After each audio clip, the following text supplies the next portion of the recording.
His name is Mr. Basolma Bazier. He is a great voice, a great African voice, and very well known at the United Nations. Those concerned will recognize him. Minister, you have the floor, please. Thank you very much, Excellency. I would like to fully endorse and support the order of precedence as it has been set out by the Minister of Foreign Affairs of Burkina Faso, who is serving as the head of delegation. I would only add to what he said to you, Excellency Minister, our sincere African greetings and congratulations. We remember back in the month of September in the year 2023, at a time when the nations of Burkina Faso, Mali, and Niger were being shunned and isolated by some, including, quite sadly, even their own African brothers and sisters, you stood up and spoke with conviction at the United Nations podium. It was a moment that truly stood out. You made bold and strong statements. You had to say before history that we are tired. We are truly tired of condescension, we are honestly tired of arrogance, and we are genuinely tired of self-importance. You did not just limit yourself to those words. When you returned, you, along with all the Togolese people and with the President of the Council at the head, you all worked together and created all the necessary conditions so that everything could move forward as planned. Our essential equipment, designed to defend and protect our communities and populations, was officially released. And up to the present moment, as we speak, with all the difficulties we have been through, we have not heard for a single second that Togo has closed its borders to its brothers. Precisely to follow in the footsteps of the President of the ECOWAS Commission, and the brother special representative of the African Union, whom I warmly greet. The remarks they have just made leave an impression on us, and it is African.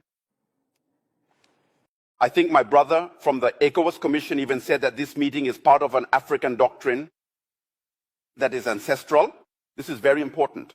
By saying this, Minister, I want to clarify that the act of releasing the equipment is not simply closing the borders to your brothers, but also refers to this body, which aims to be like a palaver tree. I am referring to Article 33 of the 1236 Kuru Kanfuga Charter, which established this palaver tree.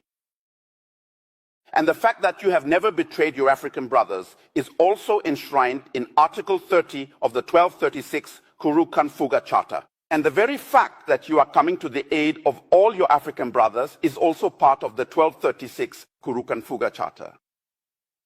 So I salute you in the name of our ancestors. And indeed, those who speak for African ancestors, if they are truly African, must know they must behave in a healthy and proper manner. Because the ancestors, they don't ask you to come and explain what you have done and then just leave. When they come, it is to call upon you for good. So we had better behave ourselves. And from this perspective, allow me to salute all the brotherly peoples across the world who support the AES countries. And we strongly salute all the governments that have followed their people's lead in supporting us and understanding the AES countries. But if there are leaders who haven't yet updated their mindset to see that the world is moving in a specific direction that isn't theirs, they'd better wake up fast. In any case, we are moving forward. The struggle being waged in the Sahel is not a request for a handout of sovereignty. It is a struggle to conquer and reclaim our sovereignty. And from this viewpoint, my remarks focus on two clichés to clarify, because we see that through speeches and even human rights issues raised, strategic plans to assassinate our leaders are being considered. And when I speak of strategic plans to assassinate leaders, I must be precise so that everyone can understand. At times, people talk about democracy, saying the AES countries must return to democracy. They say they must return to holding elections. What kind of democracy are we talking about? That question deserves to be asked, given that from 1960 to 2022, in the case of Burkina Faso, we were led by Democrats planted and installed by people sitting across the oceans. What has been the impact on the ground? Let me give you a few examples. From 2022, that is, from 1960 to 2022, That makes 62 years. Compared to 2022 up until 2026, that is 4 years. In 4 years, this is what has been achieved. When the call was made to the people of Burkina Faso to face the current situation from 2022 until now, the people reached into their pockets and contributed 541.2 billion. The people who are said to be martyred there, they've contributed 541.2 billion to deal with the current situation. This has never happened in our country. So when we talk about martyred people, which people are we talking about? The second example I'll give is in the health sector. Despite being in a crisis, at war like our brother countries, Niger and Mali, a decision was made. When you had kidney problems, to get treatment, you had to pay a deposit of 500,000. The head of state issued a decree, and that 500,000 deposit was abolished. Isn't that a human right? Isn't that defending human rights? Second example regarding the community approach. During a crisis period, we bought 15 mobile clinics for all the regions of our country. People no longer have to travel to Ouagadougou or Bobo Dioulasso for treatment. In every region, there's a fully equipped clinic right there. Is there any better defense of human rights than that? The third example I'll give is universal health insurance, allowing people, including the informal sector, to pay 4,000 francs a year. And no matter which health facility you go to, you are taken care of. Why wasn't this done from 1960 until 2022? Another example I'll give regarding scanners. If you have an accident right now and go to the hospital, you could die because they can't do a scan. The cost was reduced from 50,000 to 25,000. That's a 50% reduction in a time of war. But from 1960 to 2022, it was never done.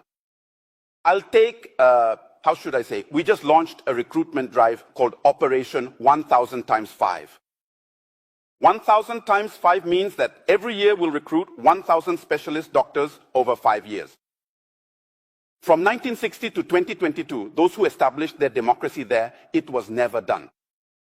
I'll give another example. We just opened the hospital, the largest hospital in our country, on July 29th, 2025 in, Bobo Dioulasso, in cooperation with China. And I tell you, Excellency, that in our country, since 1960, it was on July 29, 2025 in Tengandogo, that there was a first operation allowing for a kidney transplant in our country. When someone was sick, they'd take a plane and go abroad to have it done. Now it's done in Burkina, in a country that is at war. Another example I'll add, there was the construction of 920 community health centers from 2022 to 2026. In a country that is at war.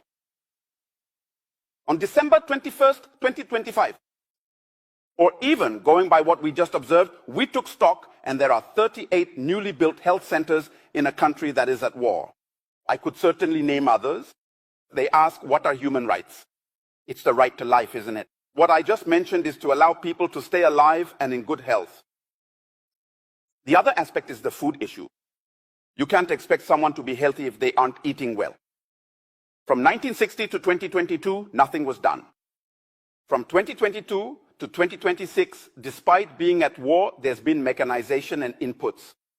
This means for 2025 alone, the state put 104 billion CFA francs into agricultural mechanization and inputs. And what results did we get? It means 104 billion, which is more than in 2024 when we spent 77 billion. And that allowed us to reach 67,000 tons of grain to feed the population. Isn't that defending human rights? Let me take another example regarding the development of lowlands. Developing lowlands to allow farmers, peasants, to work them, we went from 5,000 hectares since the 1960s to today, we've gone from 5,000 to 25,000 hectares in 2025. But this is a country at war. And regarding agriculture still. Plowing for peasants who have land, we take tractors and go plow it for them for free. And in 2025, we plowed 58,000 hectares of land for free for the peasants. There's no greater defense of human rights than that. And when I look, for example, at the armed forces, in the 11 agreements where it was said we couldn't buy equipment elsewhere, if not from France, we couldn't train our soldiers elsewhere, if not in France. I'm telling you that from 2022 to 2025, we autonomously formed about 20 rapid intervention battalions, fully equipped, at least 500 per battalion. I won't give the exact number because the walls have ears. And since these are military matters, if I give it, you could prepare and come. I won't give everything. I'll give approximations. Whether it's less or more, you won't know. Second example.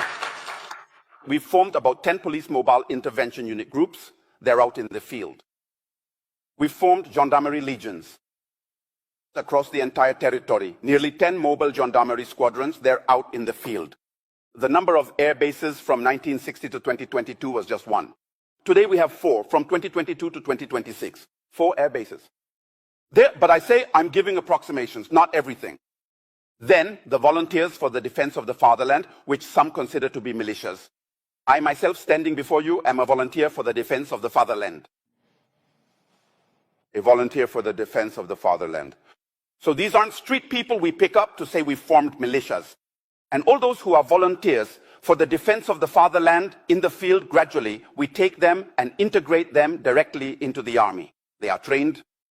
Those who aren't old enough to join the army, we set them up either in entrepreneurship, whether it's in agriculture, carpentry, or welding. That's what's being done in Burkina.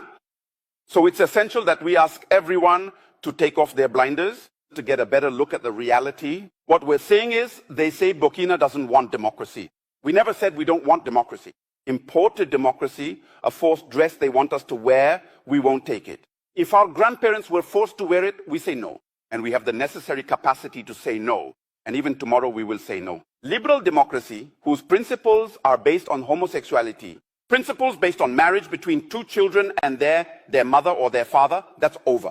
In Africa and in Burkina, that won't happen. In the AES space, that won't happen.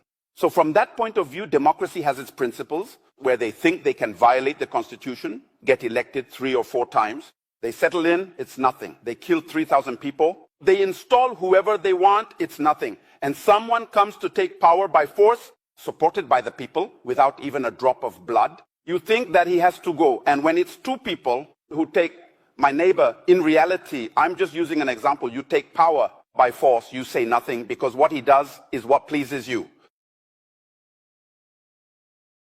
And I take up arms when I say I don't agree with you appointing my prime minister.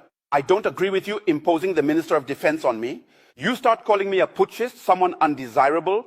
You create all the conditions to overthrow me. So that means 2 people who came by force, the other one because he does what you want. Yes, he's a good one, a good putschist. Well, I'm just using an example. And now me, who refuses, you think that, well, I'm not good. The second to last point, Mr. Minister, look at the human rights issues. To be precise, why did I say that an assassination is looming on the horizon? Regarding human rights, when you look at Burkina, first, the reports that are laid on the UN's table, and I'll take specific examples and evidence here to also challenge the UN representatives. It must be relayed. When a report is made based on phone calls, you stop in a country, you call people on the ground, whoever you want, and you take their words. You build a report. Is that serious? It's even a lack of education. You can't say you want to go and make a report on a country about facts, and you take your phone and get ready to call, maybe just to see what's really happening. Who's on the other end of the line? It's the one who tells you, who says it wasn't you who placed him there. Second example, there is the deliberate choice of narrative. We say in our country, here are the terrorists. In reports, they call them jihadists. Do you know what jihadist means? We say, here are the terrorists. You call them armed group, but they are with you. There's a problem. So if you know their identities well and you give them the right identity, the right names, then they are your representatives. So if you stop your representatives, if you tell your representatives to stop attacking, then this crisis will end. They say they aren't aware. This one, that one. And what did Ukraine do there? Yes, they say terrorism. You send your army representatives to attack countries and you talk about jihadists. Tell your representatives not to come anymore. There will be no more terrorists in the Sahel. But now I take, for example, you make a report, you call people, you compile your report. Instead of having a confrontation with the report is about, you say no. Well, if you've done the study for 3 months, you leave it. When there's 1 week left to close the report, you call the country's officials telling them to contradict it. What are they going to contradict? In other words, you create conditions where there isn't even a possibility to react. So we cannot continue on this basis. When I say there's a planned assassination, I give you the references, you go and check. Even on the ground. How can a power say? Or in a report it said that satellites saw the FDS carrying out mass killings. Satellites that see FDS carrying out mass killings, and those same satellites are unable to see terrorists organizing to go and attack. Your satellites there, are they binary or what? So they look by choice. So your satellites, when it's your men, we don't see them. So there is still a problem. So I take the case of Gaddafi. It was exactly the same narrative used against Gaddafi. And there are the examples. Again, it was said that Human Rights quickly made a report and submitted it. First, the people at Human Rights must understand that the Universal Declaration of Human Rights of 1789 was built 553 years after the Kurukan Fuga Charter of 1236. You cannot come and teach Africans what human rights are. Take the Universal Declaration of Human Rights of 1948. It was built 712 years after the Kurukan Fuga Charter. It means that regarding human rights in Africa, we know what we're talking about. So you take it and say, yes, Human Rights made a report.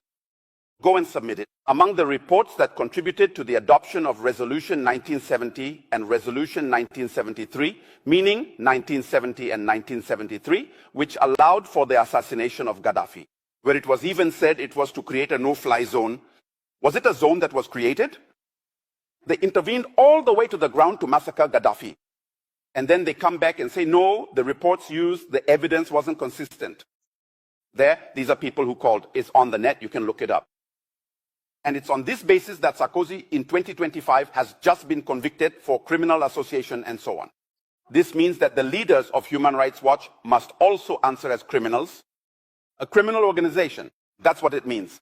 So finishing these examples, I say that Burkina Faso, within the AES, we are committed not against a people, not against a person, not against a group. But if a group stands in the way of our interests, we will defend ourselves. That must be clear. We are committed to the conquest of our sovereignty. Political sovereignty, for example, leaders will no longer be imposed on us. That's one. Economic sovereignty, for example, our raw materials will serve our people.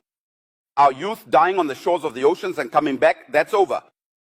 Security sovereignty, for example, saying we must buy all military equipment and such from France, that's over. We will buy our equipment wherever we want. And even where we go is to see how to train our youth well so we can manufacture them in Burkina, Niger, or Mali. It's because you know the brands that you can map them. We'll create tunnels too and then manufacture. Are we subhumans? No. We also have the brains there. But now, cultural sovereignty is to prevent the continued erosion of our identity. We are in the fight to conquer our identity. And when I say it's a conquest, it's not a handout. We are ready. Those of us here. If it means losing our lives for this, we are ready. Thank you, Mr. Minister. But now, regarding education, we are training people to support us. So, okay, I'll stop there. May the ancestors and God be with you. Thank you.